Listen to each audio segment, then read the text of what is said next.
Good Saturday morning to everybody. Welcome to Mortgage Matters Radio Show and the Connecticut Real Estate Edge podcast, along with Rob Weinberg. I'm Gary Byron. Rob, how are you there, buddy? Doing good, Gary. How you doing? You know, I take it one day at a time. Don't we all? Right now, that's all you can do. You know what I try to do? I try to live in the moment. And listen, every day is a blessing, right? Tomorrow's not guaranteed. I'm not saying don't make long-term goals. We should always have short-term and long-term goals, but there's no guarantee, my friend. So when I have an opportunity presents itself, I try to seize it. You need to look at every day as a blessing, right? I do. And capitalize, because you don't know when your time is up. That's the thing. So you really got to just seize the day, use the opportunity, like you said, be positive, be optimistic for a new day, because just the fact that we woke up and we're here right now talking, that's a blessing. That's a blessing. And in this time of year, too, we're getting towards the holidays, the end of the year. Now's really time to be looking ahead. How are things in the? I know you're not a realtor. You take care of the other stuff, which is the mortgage side, as well as people putting together their legal team and financial team and accounting team and so on and so forth. But as far as real estate right now, is it really in the forefront of people's minds, as you just said, as you enter the holidays, or is it like, let's get through the holidays and come January, hit the pavement running in preparation for... Yeah, over the years, I've found a lot of people, and we've talked about this before, they kind of shut their goals down or pursuing their goals when we hit the holidays, Thanksgiving, etc.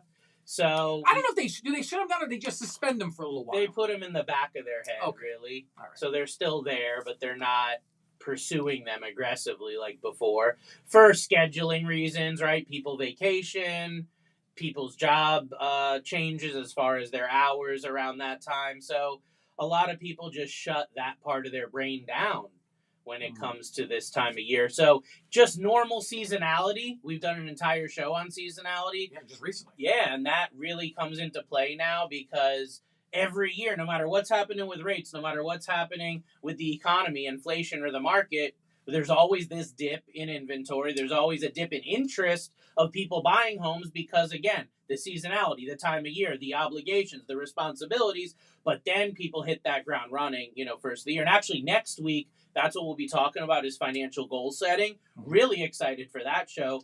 But today's show, I want to focus in on a little-known loan program, Home Renovation Loans. Not only are you buying a home, but you can renovate a home. All right, so Home Renovation Loans, I want to tie that into something that you just said a moment ago. Okay. That really caught my attention. You used the word economy. So knowing the inflationary period that we're presently living in right now, and the growing but slowly economy, I mean, at a turtle's pace too, by the way. How does that come into play with home renovation loans? Huge. Because lumber right now is through the roof. That stuff has been volatile. It went way, way up. It's come down. It went back up. I think it's not too crazy right now, but it was just recently. And that's the normal, what we hear in the media and the news. But supply chain issues as well. If you're looking for granite, if you're looking for special, I'm looking to redo covers and I need to find certain things. It's like, well, good luck. We're back ordered on this. And you go to some of these big box home improvement chains. There's issues all over, and yes. Home builders are having problems finishing homes because of the supply chain. One of the biggest reasons why home renovation loans are hot and are going to get hotter over the next year, I believe, is because the limited inventory issue that we're dealing with all throughout the country, right? Limited inventory. So there's not a lot of homes for sale. There's a lot more people that want to buy homes than there are homes available, right? So where home renovation loans can really come in and make a huge difference is they can have you take this limited inventory. Let's say there's 10 homes for sale. Out of those 10, maybe only 5 even close to meet a criteria. Then you look at those 5 and maybe only 1 or 2 are even close, right? So now you've got this 1 or 2 homes to bid on, and maybe it doesn't have the master suite that you want. Maybe the kitchen hasn't been redone since 1989, and that needs to be redone. Maybe you work from home and there's no home office, and you need to redo something to make a home office. Well, if you're a home buyer, first time or even a move-up buyer, and you look at that and go, I'm about to spend all this money on a home, Now I need to turn that home into something I feel comfortable living in. That could cost another 10, 50, 100,000, right, to do the renovation. Home renovation loans can come to the rescue because not only can they help you finance the purchase, as we'll talk about, they also can help you finance the renovation and roll all that into one mortgage, one loan. So you can really kill two birds with one stone. You don't have to do it like that. There's ways to refinance using a renovation loan as well. But it's just a big opportunity because before, if you could buy a home that's perfect, you bring your toothbrush and move in, you don't need this, right? You can use a regular mortgage. But with the limited inventory, this makes a home your dream home. You can turn a home that hasn't been renovated in a while or hasn't been worked on. Maybe it's been neglected a little bit, but it's got good bones, right? You can turn that into the exact home that you want. You can turn it into really a custom home because you can do these renovations, you can make these changes, and now you can build tons of equity because, you know, when you buy new construction or you do work on a property, a lot of the time there's built-in equity in that home. That's the opportunity we're talking about. What exactly? I mean, what exactly is a home renovation loan? I mean, what does it entail? Right. So the renovation loan is including money for renovating, remodeling, and repairing the home, along with buying the home, right? So most of the time, these are going to be used for home buyers. And it's going to be your home purchase mortgage, but then we add on top of that additional funds, which have all of the money that you're going to need for the home improvements. It can include permitting. It can include architectural work and all of the ins and outs and little details that need to be done when you're getting into a renovation or a rehabilitation project. And a lot of people don't know about home renovation loans. They aren't familiar with them. There's a little bit different guidelines. There's certain timelines you have to meet. They're a different animal than a regular mortgage. They really are. And as we'll be talking about, you really need to work with an advisor, work with somebody that knows, that understands, that has experience with these loans, because there's a lot more moving parts with a home renovation loan than you're going to find with your typical conventional or FHA type of loan. So there you go. Well, renovation loans, they're kind of a unique product in and of themselves. Why is that? Yeah, so one of the things that makes renovation loans unique is that you can make renovations or repairs that total up to 75% of the as completed value. So what we're talking about is looking at the property and what is the property going to be worth in the future after the renovations are made. So you may have a home right now that needs a lot of work. There's a value to it as is in the current state. But then there's work that you're looking to do on the home. There's repairs that need to be made on the home. So we get a detailed analysis of those work and repairs that need to be made. And then the appraiser will assign a future value or the as completed value. And you can borrow up to 75% of that as completed value to go towards renovations. So it can be a huge amount of money. It can be several $100,000. We're not talking about necessarily small. And there is a special limited renovation program we'll talk about. But that's one of the things that makes it unique. And it's not a cash out refinance. There's a big difference between a cash out refi and a renovation loan, although there's some similarities. What the renovation loan is going to give you the ability to do is to renovate a home where you may have no equity or very little equity in, right? Because if you're buying a home, you may only be putting 3.5% down, 5% down, 10% down. That may not be enough, or it's not enough to do like a refinance to pull equity up. But the renovation loan is this like hack, this loophole that you can use in the guidelines, a special program where you can borrow all this money to renovate the home to create what you want. So like I was saying, one of the greatest unique attributes of this loan is you can turn this dud home. People look at like an ugly pig home, right? No one wants to live there. It's not a good property. It may have safety issues, health issues. You just may not feel comfortable living there. It's been neglected. You can turn that into your dream home. You can turn that into a home that's what you want. There are some limitations, right? I mean, you're not usually going to see people with these renovation loans getting the top tier countertop, you know? You're going to want to be in between on a lot of that because of the value that you receive from the work that's done. You're not going to want to spend $3,000 on a shower head with one of these renovation loans because you're not going to get that back in the value, in the equity of the property. So those are the types of limitations. There's others, but it's a great opportunity, as I said, especially right now with the limited inventory. So can a renovation loan be used only for purchase or a refinance as well? It can be used for both. Okay. So, we're talking really mainly about home purchases because the majority of renovation loans are going to be home purchases where, again, you're buying a home that needs some work on it.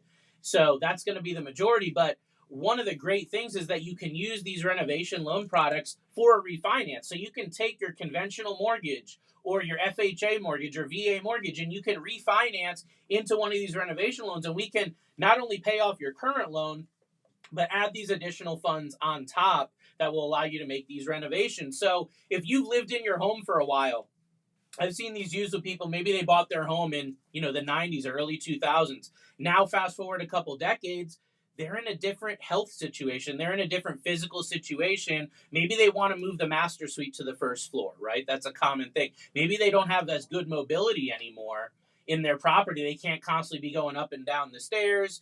So you can use a renovation loan to turn that home into what you need to stay there long term, which is great. I used an example of a home office. A lot of people working from home. So you can renovate the home to become that home office that you've been dreaming of so you can stay there and that you don't have to sell and move up. You can actually use that refinance to do the work that you need to stay there. So that's huge. And I would say the top reasons for the refinancing renovation would be, we discussed retirement.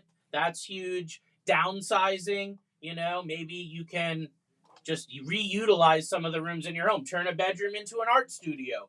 Turn a bedroom into an office. A playroom for the kids. Renovate your basement. Like, there's a lot of different things that you could do because of that. But those are really the main uses when we're talking about refinancing. Only interior or exterior? No, all interior and exterior. So if a person wanted to build a garage, I'm just speaking hypothetical.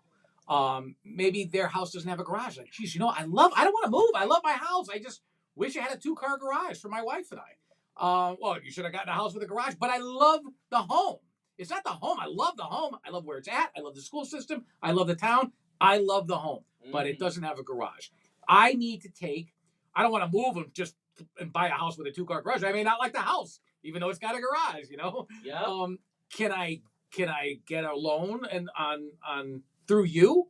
Yes. Through my mortgage provider? Now, not all lenders offer this stuff. You'll find a lot of smaller local banks and credit unions, they don't offer renovation loans. Like I mentioned, this is more of a specialty program. I do offer several types of renovation loans, actually. And you'll find like your mortgage brokers, a lot of the time will offer these. Your correspondent lenders, mortgage bankers like myself, we offer these. Again, you're going to have problems with the local bank, the credit union, because these are specialized loans. These are not easy. Yeah. There's a lot of extra guidelines. So I would imagine that one of the questions that you would need to know, how much of a loan you need. So do you go out and say to your client, can you go get 3 quotes from different contractors, or which one appeals most to you? One of the first steps in the renovation loan process is finding that contractor. That's very early in the process, and getting bids from the contractor. You can talk to several to get there, to figure out who you're going to use. But yeah, that's pretty much square one or square two of your process is going to be figuring out about how much money you need. Now, there's some great features in renovation loans like contingency reserves. So typically the lender is going to collect 10 to 15% additional money on top of that bid, because these things always go over budget. I mean, that's the bottom line of it. You need to be prepared for that. We can finance that overage into the loan. It's actually one of the standard benefits of a renovation loan. So yeah, you need to know what it costs. And one of the first steps I go through with my clients that are interested in this is figure out what contractor you're going to use. I don't care what property you're going to buy, but figure out what contractor you're going to use, because the contractor is actually as important or more important than your qualifications as the home buyer or as the homeowner when it comes to this stuff. So definitely forefront when it comes to contractors. All right. I mean, and if you were to buy a home, let's say just the opposite. Let's say you're buying a home and you want a 2-car garage and it doesn't have it.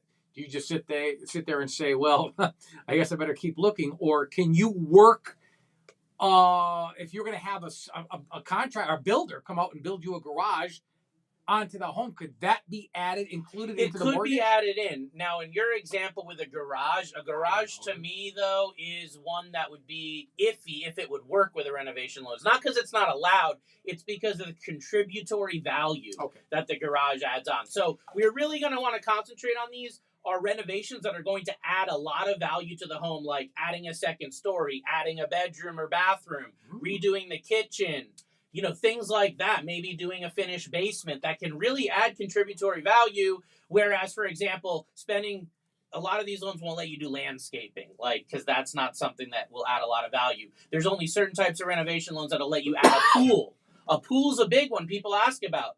Certain loans won't even let you add a pool, and a pool's one of those things where it might cost you $50,000, but it might only add 20 or 30 to the value of the home. So this is something, and why it's so important to deal with an expert that knows these programs, because there's a lot of appraisal issues that come up with these renovation loans. Because as you can imagine, you may think the house is going to be worth a certain amount when the renovation's done. The appraiser may have a different opinion. And when that appraisal comes back, you may find out you can't get the top tier granite countertops. You can't get the $2,000 shower head. You can't get all these bells and whistles you thought you wanted that you could finance in, but because it doesn't make sense from the lending standpoint, it doesn't add the value. And that's really what we're looking at is what are the renovations and what's the value going to be when they're completely done? Well, it sounds like there's a myriad of different types of renovation loans. There's really three. I mean, there's two main ones and a third that I'll mention because a lot of our listeners I know are real estate investors. They're people that build real estate portfolios, and a lot of those people use private money. So we'll talk about that. But the different types of renovation loans, the most common ones are going to be the FHA 203K loan. Now, the FHA 203K loan has two different types. There's the limited 203K, which is going to be for rehabs under $35,000. That's very, very clear. Under $35,000, you're going to want to use an FHA limited 203K. When you're talking about large renovations over the $35,000, standard FHA 203K loans. Now, 203Ks have some guidelines. You can't build pools with them.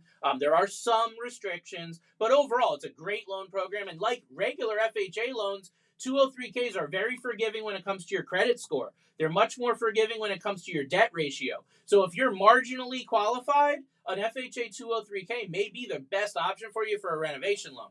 The next one is going to be the HomeStyle loan. So a conventional mortgage we talk about with FannieMae and Freddie Mac.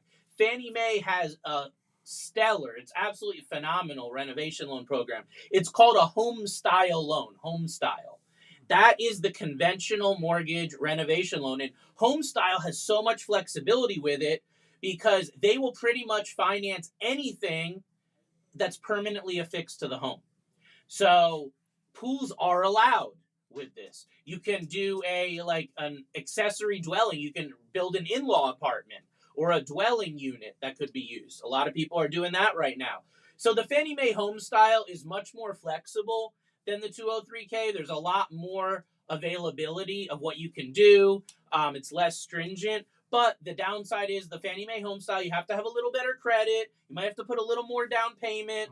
It's underwritten a little more like a traditional conventional loan. So that's that. And the last one I touched on is the hard money or private money renovation loans. Now, this is not something that I specialize in, but I deal with so many investors and so many people every day that call me to talk this stuff. I know that there's a lot of private lenders, private investors, non-banks that they specifically work with like real estate investors, helping them buy homes that are in really bad shape that need to be gutted and renovated. So private money or hard money renovation loans are something that's common in the real estate community. If we didn't mention it, we'd be leaving out a huge piece. But for most of our listeners here, they're going to be focused on the FHA 203K and the FannieMae HomeStyle.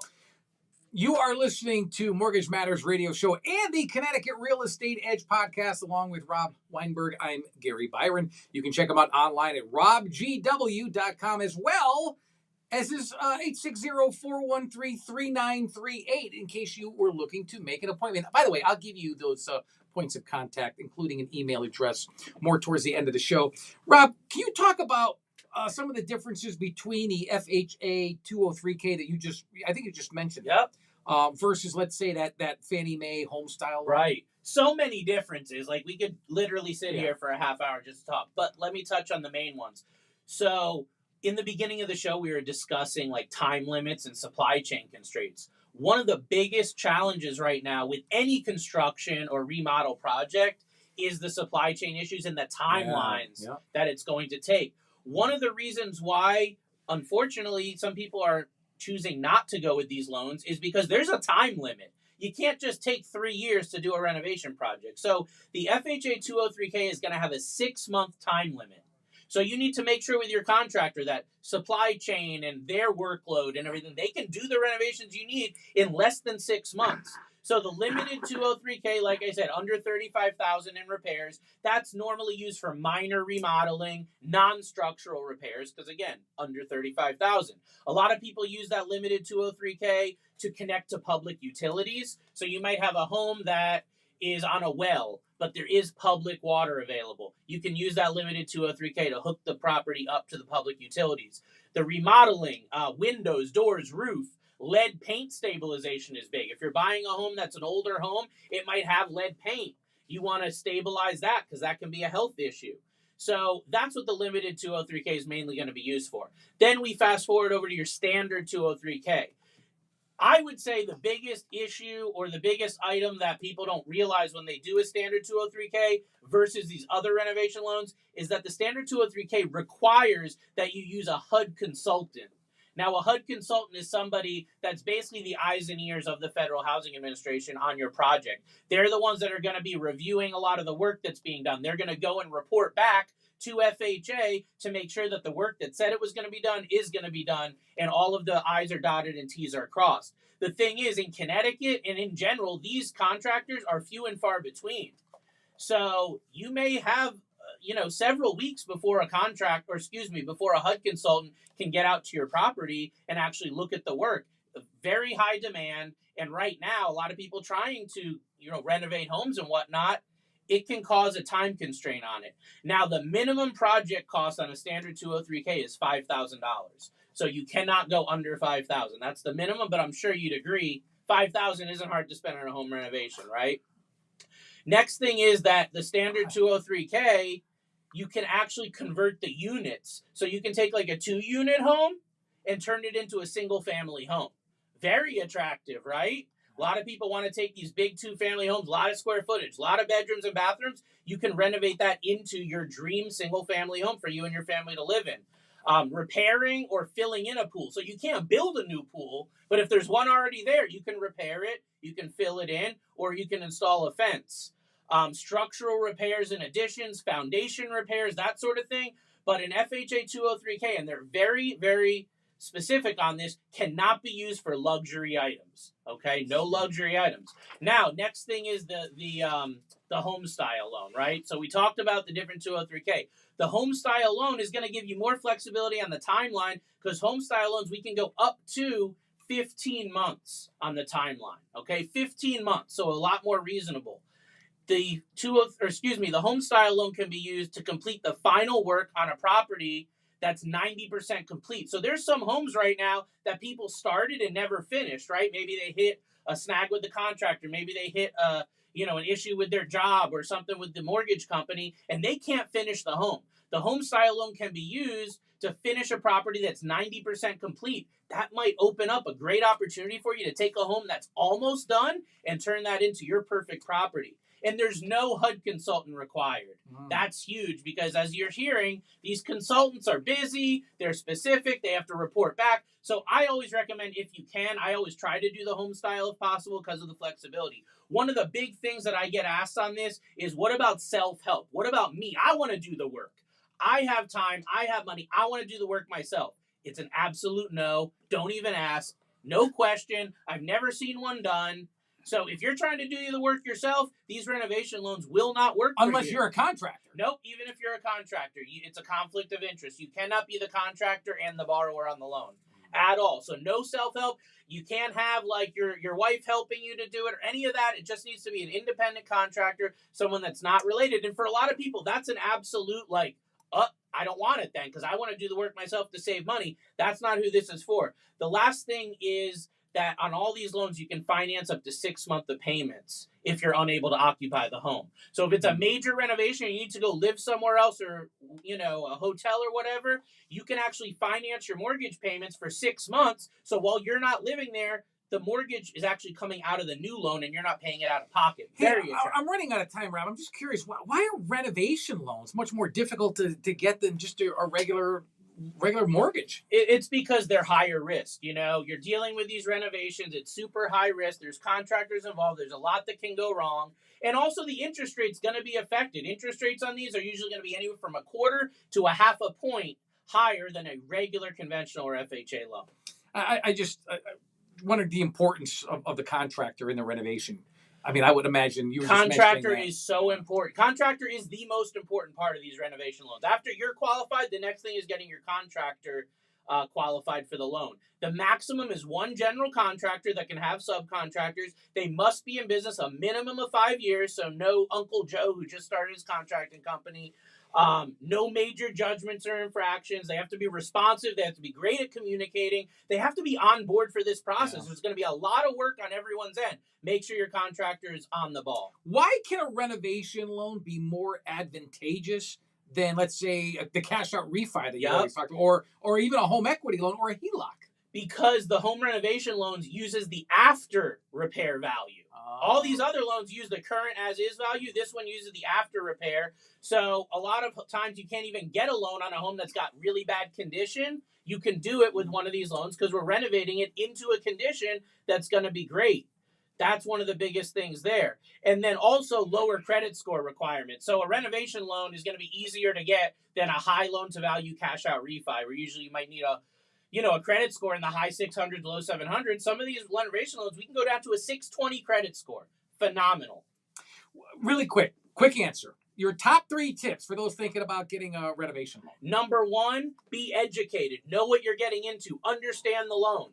Number 2, spend time seeking out an expert mortgage advisor, somebody that really understands this, that is an educator, that has knowledge, that has the heart of a teacher. Lastly, find an amazing contractor to work with. Even if it takes you talking to 2, 3, or 4, find a great contractor and hit the ground running. Folks, if you'd like more information on this show or any other topics that we discuss, contact a Mortgage Matters radio show at robgw.com.